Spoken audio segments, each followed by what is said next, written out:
Hey guys, मैं हूं सचिन निगम और आज की इस वीडियो में मैं आपको बताऊंगा स्पाइडरमैन 3 यानी कि स्पाइडरमैन नो वे होम के शुरू के 20 से 25 मिनट लीक हो चुके हैं, उनके बारे में बताऊंगा। क्या क्या डिटेल हमारे सामने आई है, क्या इसमें सच्चाई है, क्या इसमें सच्चाई नहीं है, वो भी मैं आपको बताऊंगा, लेकिन वो बताऊंगा वीडियो के एंड में। अब आए हो वीडियो को तो लाइक कर देना। इस वीडियो का लाइक एम हम रख रहे हैं 3500 यानी 3500 लाइक आने चाहिए इस वीडियो पे। कहीं से भी करो, मुझे नहीं पता, अपनी दादी से लाइक करवाओ, आई डोंट केयर, मुझे लाइक चाहिए इस वीडियो पे, तभी मैं बनाऊंगा आने वाली वीडियो। प्लीज यार लाइक कर देना। Now let's begin this video. अब अगर चैनल पे आई गए हो तो सब्सक्राइब करो और आधा काम मत करना, बेल आइकन दबा के ऑल पे जरूर क्लिक करना। तो मूवी की शुरुआत में ही हमें दिखा दिया जाएगा कोर्ट रूम का सीन, जहां पर हमारा पीटर पार्कर है जो कि कटघरे में खड़ा है, साथ साथ उसके सारे के सारे दोस्त यानी कि हमारे को एमजे देखने को मिलती है, नेड देखने को मिलता है, आंट मे देखने को मिलती है। तो गाइस इस सीन के अंदर क्या हो रहा है वो मैं आपको बताता हूं। हम देखते हैं कि कोर्ट के अंदर जो पीटर पार्कर है उसके ऊपर एलिगेशन लगाई जा रही है कि तुम्हारी वजह से ही लोग जो है लंदन के अंदर मरे थे और साथ साथ मिस्टीरियो की किलर भी तुम ही हो। हम जानते हैं कि स्पाइडरमैन फार फ्रॉम होम के एंड में जे जोना जेमिसन यानी कि डेली ब्यूगल ने क्लिप को रिलीज कर दिया था, तो सारे के सारे लोगों को ऐसा लगता है कि पीटर पार्कर अभी एक तरह का मर्डरर है। तो यहाँ पर कोर्ट के अंदर में देखने को मिलता है कि जो हमारा पीटर पार्कर है वो काफी ज्यादा परेशान है और कोर्ट जो है उसके ऊपर फैसला सुनाने ही वाला है। पीटर पार्कर का लॉयर यहाँ पे कौन है? मैट मर्डॉक, जो कि प्ले करेंगे चार्ली कॉक्स। यहाँ पे हम देख सकते हैं कि जो चार्ली कॉक्स का कैरेक्टर है वो थोड़ा सा ब्रेक होता है, तो वो पीटर पार्कर को बोलता है कि भाई मुझे लग नहीं रहा कि आप बच पाओगे अनलेस हमें कोई स्ट्रॉन्ग एविडेंस मिले। तो यहाँ पे पीटर पार्कर उसको एक्सप्लेन करता है कि मेरे पास कोई एविडेंस है ही नहीं, बट मैं जानता हूँ कि मैंने कुछ नहीं किया। यहाँ पे मैट मर्डॉक बोलता है कि मैं भी जानता हूँ तुमने कुछ नहीं किया, बट हमारे पास कोई प्रूफ नहीं है इस बात को प्रूव करने के लिए जजेस को। तो यहाँ पे हम देखते हैं कि जो मैट मर्डॉक है वो एक्सप्लेन करता है कि पीटर पार्कर को कि भाई जो कंडीशन है वो बिल्कुल भी अच्छी नहीं है, अगर हमारे पास कोई प्रूफ नहीं आता है तो शायद तुम्हें जेल जाना पड़ेगा। और पीटर पार्कर जो है वो जेल को नहीं जाना चाहता। अब जैसे ही जज जो है वो अपना फैसला सुनाने वाला होता है, इसी वक्त जो है कोर्ट में कुछ केओस मच जाता है। अब ये नहीं पता क्या होता है वहां पे, लेकिन उस केओस का फायदा उठाकर जो पीटर पार्कर है वो वहां से भाग जाता है, जो कि बिल्कुल गलत किया है मेरे साथ पीटर ने। अगर वो इनोसेंट है तो उसको वहां से भागना नहीं चाहिए था, लेकिन जज जो है वो उसको गिल्टी करार देने वाला था और इसी बात का फायदा उठाकर, इसी भागदौड़ का फायदा उठाकर पीटर जो है वहां से एस्केप कर जाता है और यहाँ पर आता है मार्वल स्टूडियोज का लोगो। अगले सीन में हमें दिखाया जाता है पीटर पार्कर ने ग्लासेस लगा रखी हैं, कैप पहन रखी है, हुडी पहन रखी है और वो एक ट्रेन के ऊपर चढ़ा हुआ है। उसके बाद एक बैकपैक है जहां पर उसका स्पाइडरमैन का जो सूट है उसके अंदर रखा हुआ है। पीटर भागने की कोशिश कर रहा है, मतलब सब बुलों से बचा हुआ है।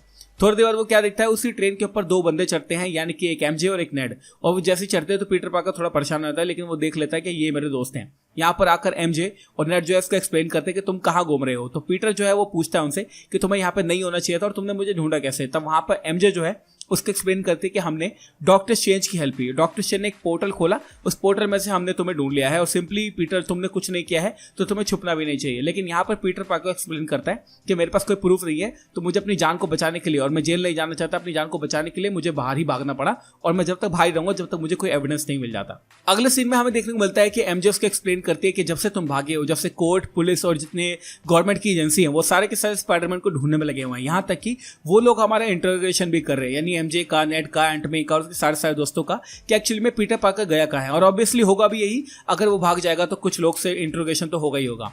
तो यहाँ पे उसको एमजे जो है वो एक्सप्लेन करती है कि तुम जब से भागे हो तब से पुलिस हमारे पीछे पड़ी हुई है और काफी लोग तुम्हारे पीछे पड़े हुए हैं, इसलिए तुम्हें आ जाना चाहिए और कहीं ना कहीं से हम कोई और रास्ता निकाल लेंगे तुम्हें इनोसेंट प्रूव करने का। लेकिन पीटर पार्कर इस बात को बिल्कुल भी नहीं मानता और वो बोलता है कि मुझे अकेला छोड़ दो, बेशक से तुम यहाँ से चले जाओ, लेकिन मैं अभी कहीं नहीं जाना चाहता, मैं जेल नहीं जाना चाहता।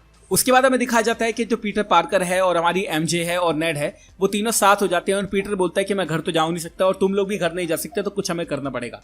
तो वहां पे हम देखते हैं कि जो एमजे है वो उसको एक तरह से एक आइडिया देती है कि हम तीनों को एक अंडरग्राउंड यानी कुछ ऐसी जगह पे चला जाना चाहिए जहां पे कोई हमें जानता ना हो। तो वो तीनों एक अपार्टमेंट के अंदर रहने लग जाते हैं। अब एक दिन वहां पे एमजे खाना बना रही होती है और उसी आग में से निकलते हैं हमारे डॉक्टर स्ट्रेंज और वो तीनों को टेलीपोर्ट करके सैंक्टम सैंक्टोरम में बुला लेते हैं और वो उनको समझाते हैं कि तुम तीनों को रन पे हो इस वक्त और तुम्हारी जो भी हरकतें हुई हैं उसकी वजह से जितने भी लॉ एजेंसी है वो तुम सबको ढूंढ रही है और तुम्हें वापस से अब घर चले जाना चाहिए और उनको अपोलोजाइज करना चाहिए और पीटर को सामने सामने आ जाना चाहिए, चाहे कोई प्रूफ हो या चाहे ना हो। लेकिन यहाँ पे पीटर के पास कोई और चारा नहीं है, अगर तुम भागते ही रहोगे तो पुलिस तुम्हारे पीछे ही पड़ी रहेगी, जो कि तुम्हारे लिए बिल्कुल भी सही नहीं है। डॉक्टर स्ट्रेंज तीनों को ये बात समझाता है। अगले सीन में हम देख सकते हैं कि एक रात होती है जहां पर पीटर होता है, एमजे होता है, नेड होता है, वो तीनों सैंक्टम सैंक्टोरम की चीजों को छेड़ रहे होते हैं।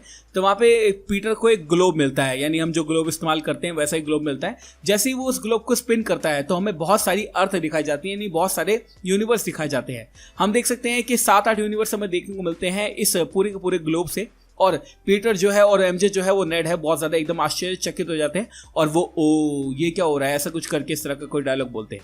इस सीन के होने के बाद में डॉक्टर स्ट्रेंज आता है, उनको रोकने की कोशिश करता है। जैसे हमने फर्स्ट मूवी के अंदर देखा था, जब डॉक्टर स्ट्रेंज जो है वो टाइम स्टोन को छेड़ रहा होता है, तो हमारा जो वोंग है और साथ साथ जो मोडा है वो आके बोलता है कि तुम्हें टाइम स्टोन को नहीं छेड़ना चाहिए। तो डॉक्टर स्ट्रेंज यहाँ पर आता है और बोलता है कि सैंक्टम में रखी हुई कोई भी चीज को छेड़ो मत, क्योंकि हर चीज मैजिकल है, अगर कुछ गड़बड़ कर दोगे तो कुछ भी हो सकता है। अब यहाँ पे हुआ क्या है, एक्चुअली में जो हमारा पीटर पार्कर उसने गलती से मल्टीवर्स खोल दिया है उस ग्लोब को टच करके। तो अगले सीन में हम देख सकते हैं कि जैसे डॉक्टर स्ट्रेंज पीटर पार्कर को बोलता है कि तुम्हें कुछ भी चीजें नहीं छेड़नी चाहिए, तो पीटर पार्कर उस ग्लोब को वहीं रख देता है और फिर वो चला जाता है सोने। जैसे ही वो सो रहा होता है, उसको रात को नींद नहीं आ रही होती और उसको एक बगल वाले कमरे में आवाज सुनाई देती है जैसे किसी ने टेलीपोर्ट किया हो। और जैसे ही बगल वाले कमरे में आवाज आती है तो वहां पर कोई बंदा होता है जो कि बोलता है आह, जैसे उसको कोई चोट लग गई हो, किस चीज से वो भिड़ गया हो या फिर किस चीज की टक्कर हो गई हो। अब इस लीक में लास्ट चीज जो बताई गई है वो ये है कि जैसे ही हमें पता चलता है कि कोई बंदा उस रूम में आ चुका है, तो मोस्टली ये प्रिज्यूम किया जा रहा है कि ये जो बंदा होने वाला है ये टोबी मैगवायर या फिर एंड्रू गारफील्ड होने वाला है, जो कि मल्टीवर्स खुलने के बाद में इस यूनिवर्स के अंदर ट्रैवल कर चुका है।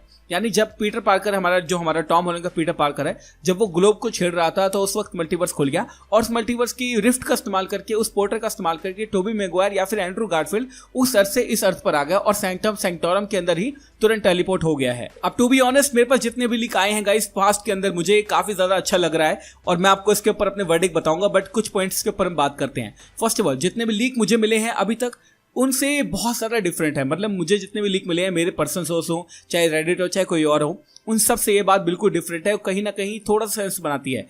अब मुझे पता है कि ऑडियंस में काफ़ी ज़्यादा लोगों को ये काफ़ी ज़्यादा बिलीवेबल लग रहा होगा, बट मैं अगर अपना पॉइंट ऑफ व्यू बताऊं और जो चीज़ें मुझे पता है उसके हिसाब से बताऊं तो दिस इज टोटल बुलशिट। इसमें कोई भी सच्चाई नहीं है। बिल्कुल जो पूरा का पूरा प्लॉट है ये बिल्कुल भी सच नहीं है। मेरे हिसाब से सच नहीं है। मैं ये नहीं बोलूंगा कि एक्चुअली में सच नहीं है, क्योंकि मूवी आएगी शायद यही है उसके अंदर और मैं बेवकूफ़ लगूंगा उस वक्त। लेकिन जितनी जानकारी मुझे है, और आपको पता है मेरे को काफ़ी ज़्यादा जानकारी भी नहीं है, बट थोड़ी बहुत जानकारी तो है, मेरे हिसाब से ये जो प्लॉट पॉइंट हमारे सामने आए हैं बिल्कुल भी सही नहीं है, बिल्कुल फेक है।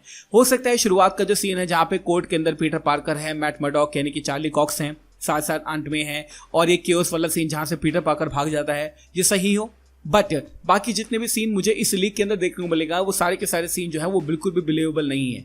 अब आप बोलोगे कि मैं इनके ऊपर बात क्यों कर रहा हूँ, क्योंकि हर दिन कम से कम इंस्टाग्राम पे मुझे 7 से 8 प्लॉट लीक भेजे जाते हैं आपके द्वारा, कुछ लीकर्स के द्वारा और स्कूपर्स के द्वारा, मेरे सोर्स के द्वारा भी। मतलब 7 से 8 चीज़ें मेरे को रोज देखने को मिलती हैं। अब काफ़ी चीज़ें जब मेरे पास बार बार आने लगती है तो मुझे लगता है उनके बारे में आपको बताना चाहिए। तो यही चीज़ मेरे पास जब बार बार आने लगी तो मुझे लगा आप लोगों को बताना चाहिए। और काफ़ी लोगों ने मुझे बोला कि ये जो लीक हमारे सामने है स्पाइडरमैन नो वे होम को लेकर काफ़ी ज़्यादा अच्छा है। तो मैंने सोचा अपने स्कूपर से बात करता हूँ। मैंने अपने बंदे से बात की, उस बंदे ने मुझे बोला भाई इस मूवी के अंदर ऐसा कुछ भी नहीं होने वाला है। तो मैं भी आपको बता रहा हूँ, मेरे हिसाब से इस मूवी के अंदर जो भी मैंने अभी चीज़ें बताई हैं, जो इस वीडियो के अंदर बताई हैं स्पेशली, उनमें से कुछ भी नहीं होने वाला है। कोई भी लेजिटिमेसी नहीं है इस लीक के अंदर, ना ही किसी बढ़िया बंदे ने बताई है, किसी बहुत बड़े बंदे ने या फिर किसी लीकर ने या स्कूपर ने, ऐसा कुछ नहीं है। सिर्फ और सिर्फ ये लीक है जो कि अभी मार्केट में चल रहा है, काफ़ी लोग इसको फॉलो कर रहे हैं, इसके लिए फॉलो हो रहे हैं। ऐसा नहीं होना चाहिए और ये बिल्कुल मेरे हिसाब से लीक सही नहीं है। अब ये तो हुई मेरी बात, मुझे लगता है आपको पसंद आया होगा लीक, हो सकता है इसमें तो बहुत सारी चीज़ें सही हो, बट मेरे हिसाब से तो सही नहीं है। लेकिन आपको कैसा लगा ये लीक मुझे कमेंट सेक्शन में जरूर बताना। और हाँ, आपके लिए मेहनत करता हूँ, आपके लिए स्पाइडरमैन की वीडियोस बनाता हूँ और बदले में सिर्फ और सिर्फ एक ही चीज चाहता हूँ, वो ये है कि इस वीडियो पे 3500 लाइक्स आने चाहिए guys. It's a humble request, क्योंकि स्पाइडरमैन की वीडियो मैं जरूर बनाता हूँ क्योंकि आप लोगों को देखना पसंद है। ये थी आज की वीडियो गाइस, जिसमें मैंने एक्सप्लेन किया कि स्पाइडरमैन का प्लॉट लीक अभी हमारे सामने क्या आया है। अगर आपको ये वीडियो अच्छी लगी हो तो आपको पता है क्या करना है, कंट्रीब्यूट करना है 3500 लाइक को करने में। अच्छी नहीं लगी हो वीडियोस, दैट्स फाइन, आप डिसलाइक कर सकते हैं और कमेंट सेक्शन में अपने व्यू भी है मुझे जरूर बताना। Thank you so much for watching this video guys. मैं हूं सचिन, मिलूंगा आपसे अगली वीडियो के अंदर। Bye guys, take care, love you all and have a great amazing day.